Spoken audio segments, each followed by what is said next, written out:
Вітаю! Це 39-й урок Fusion. Вкладинка Surface. Offset. Дублюємо полігон. Так, поїхали. Створимо скетч. Так, давайте щось зробимо інтересне. Наприклад, беремо овальчик. Робимо якусь форму. Робимо коло. Десь отак. 12, окей. Зробимо ось так. Виріжемо лишнє. Так, тепер зробимо з іншої сторони якийсь виріз. Зараз давайте подумаю. Наприклад, полігончик.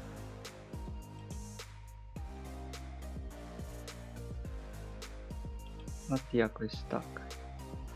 Угу. Так, вирізаємо.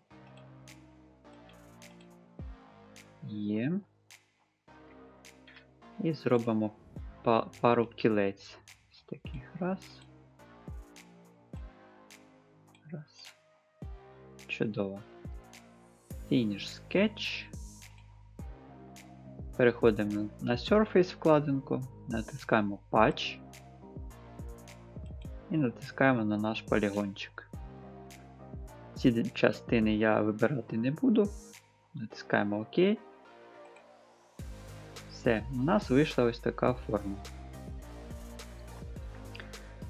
Тепер давайте продублюємо цю форму. Create, Offset. Натискаємо на нашу форму. І ставимо висоту, наприклад, 25. Окей. Це у нас все продублювалось. Чудово. Якщо ми, наприклад, зробимо екструд цієї форми. Окей. Тепер закриємо патчем.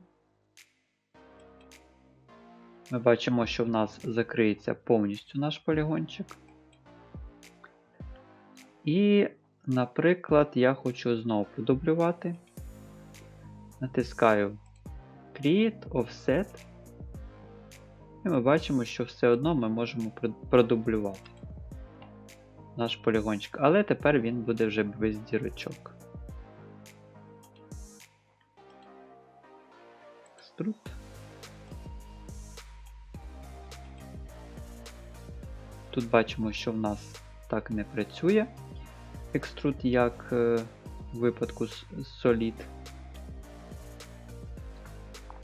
То ми можемо вже потім його вирізати, оці дірочки.